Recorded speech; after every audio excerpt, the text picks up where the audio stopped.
Welcome, friends, to another edition of Global Most people think war is about borders. They're wrong. War is about time. Specifically, who can suffer the longest before their economy collapses. Right now, a conflict is unfolding between the U.S., Israel, and Iran that the media is calling a standard regional flare-up.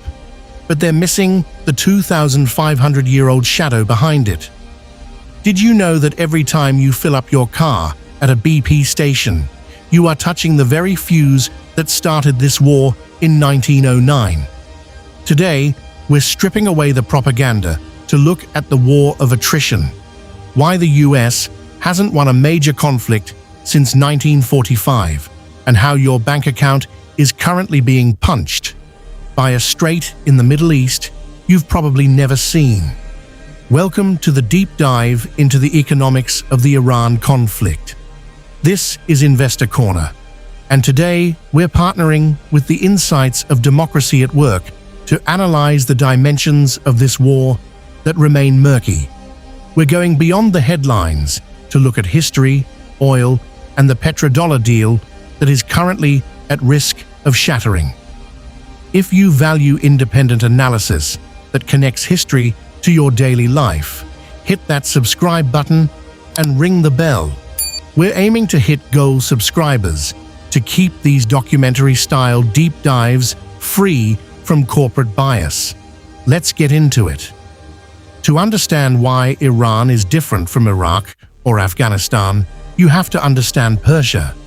This isn't a new country created by colonial lines. It dates back to 550 BC.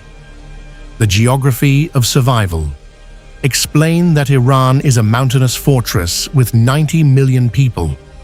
Unlike the smaller nations the US has engaged with recently, Iran has a continuous culture that predates the UK and the US by centuries.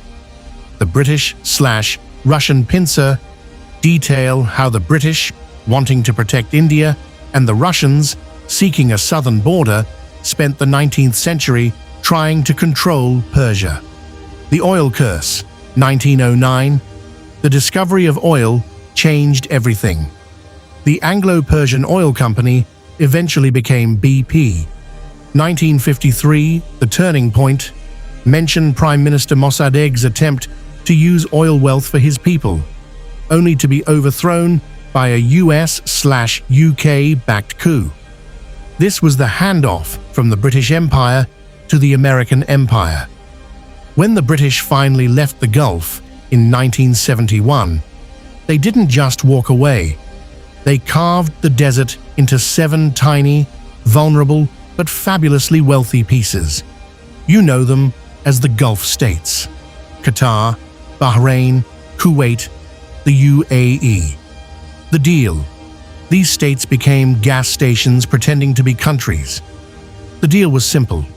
The West makes the ruling families rich. In exchange, the US gets to build massive military bases to contain Russia and China. The missile trap. Explain the current irony. These states are now terrified. If the US uses those bases to hit Iran, Iran hits the bases, and the debris falls on the luxury skyscrapers of Kuwait and Dubai. The winning record. A candid look at the US military track record. Korea, stalemate. Vietnam, lost.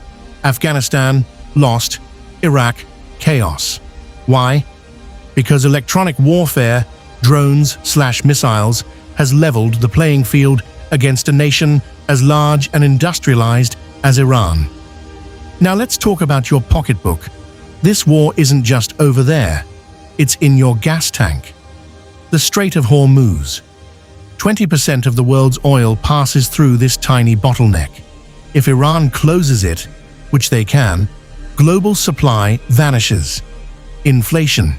Explain how rising energy costs drive up the price of everything: food, shipping, and manufacturing. The death of the petrodollar. This is the big one. Since World War II, oil has been traded in US dollars. This forced the world to hold dollars and lend them back to the US government at low interest. The shift.